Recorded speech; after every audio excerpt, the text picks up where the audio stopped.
Hi, I'm Adriana, and I've been coming to Crosspoint for about 5 years. And I think you've seen me around the kids area because I love being with the kids. And I just want to share my story with you today.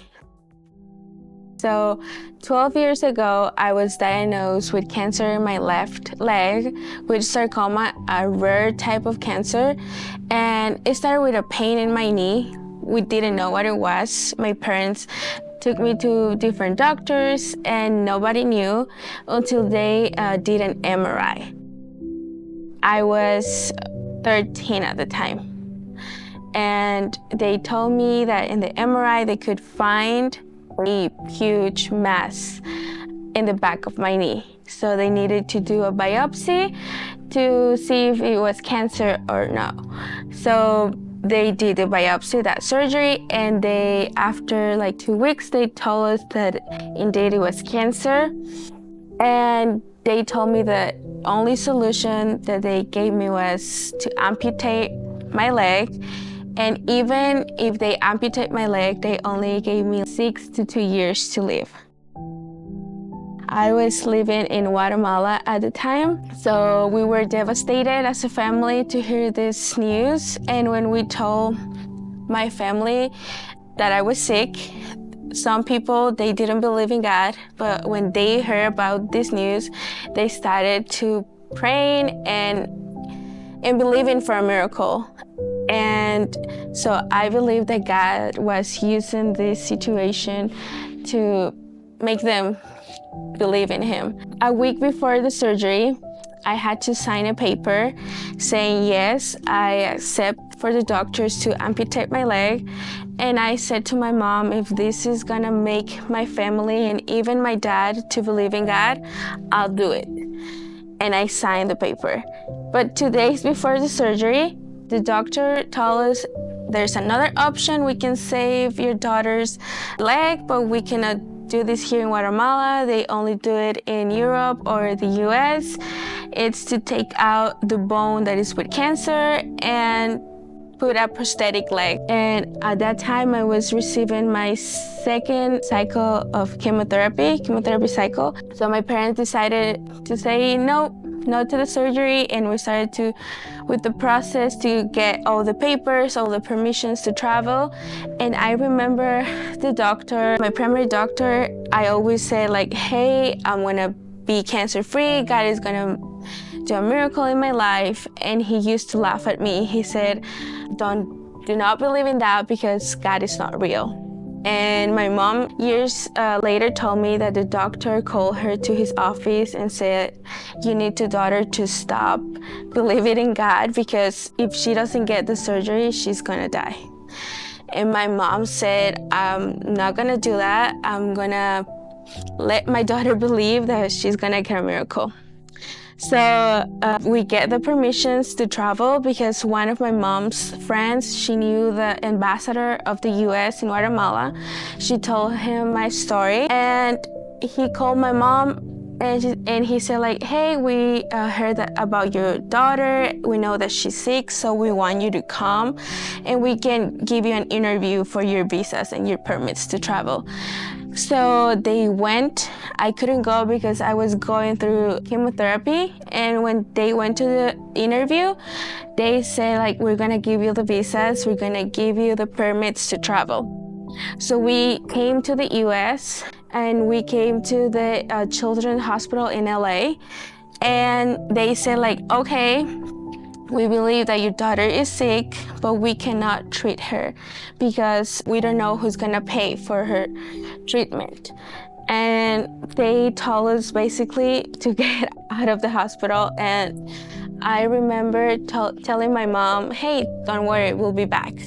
And my mom was crying and she said like, what we're gonna do. She was so worried with my dad.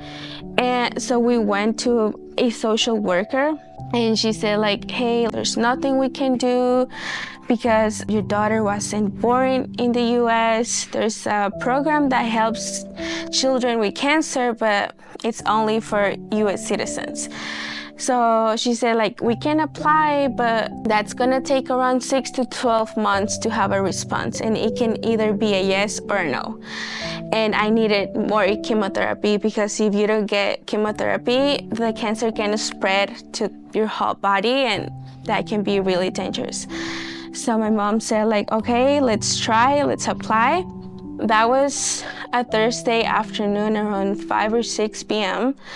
And my mom, she said that she didn't sleep the whole night. She prayed and she begged to God, God, there's nothing I can do.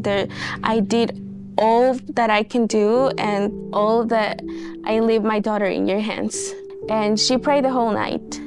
The next day in the morning, the social worker called my mom and she said, ma'am, the program has been approved. The US is gonna pay for your daughter's treatment. And so we went back to the hospital. One of the doctors over there asked my mom like, how you do it, what happened, because we know that your daughter is in this program, and this program only helps US citizens. And my mom, her only response was like, it's God's miracle. And it was. So they started doing all the exams all over again, and they were doing an MRI and they couldn't find anything in my leg. The doctor asked my mom, like, what leg is it? Is it the right or left? And my mom said, like, it's the left. And he said, like, we cannot see anything in the MRI. We can only see a scar. Something was in there, but we cannot see a mass or anything. And the doctor asked my mom, like, are you sure it's the left leg? And my mom said, like, yeah. And he said, like, okay, we cannot find anything, so we're gonna have to call the hospital in Guatemala so we can bring the samples that they took so we can study them. So that was a long process, and they finally got the samples, and my mom said, we're gonna pray again, we're gonna pray for a miracle, and we're gonna pray that this is gonna be negative now. And we did. We prayed as a family, we were believing for a miracle, and that was a long time.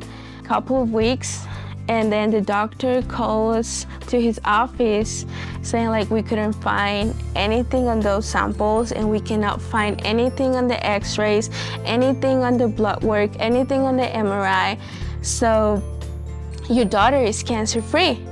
And we believe that it was a miracle. I am so grateful for that. And a couple years after, I was praying and said, God, I know that you healed me, but how was it? Like, I want to know like how it happened. So God brought to my mind a vision that he gave me a day before we traveled to the US.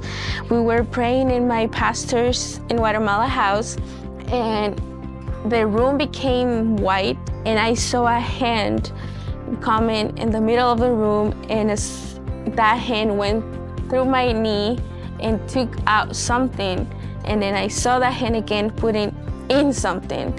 And when I was praying, God told me, that's how I heal you. That's how the miracle happened. And now I'm so grateful, and I'm so privileged to tell this story. And so we went back to Guatemala, and I went back to the doctor that used to laugh at me and say like, hey, I'm here and I'm cancer free. And I shared my story with him, and he was so astonished. He said like, oh, I've never seen something like this. And he said like, I believe now there is a God. He said like, I don't believe in God, but he said, I believe there is a God. So I think that's the miracles that God did in this whole process. And I just want to share, 1 year ago maybe, I went to the doctors because I hurt my knee. It was something simple, but I went to the ER and they took x-rays, and the doctor saw my scar in my knee, and she asked me, hey, what happened to your knee? And I told her my story, and she was like, oh, that's weird because your bone looks completely new. So that's our God. God is the same yesterday, today, and he'll always be the same, and we can trust him and believe that he'll still doing miracles. So now I just look forward to share my testimony wherever I go, to not be ashamed of what God did in my body and in my family, because I know that sharing this testimony can help others. And maybe if they're in the same process as me, or maybe in a different process, but maybe this can give them hope.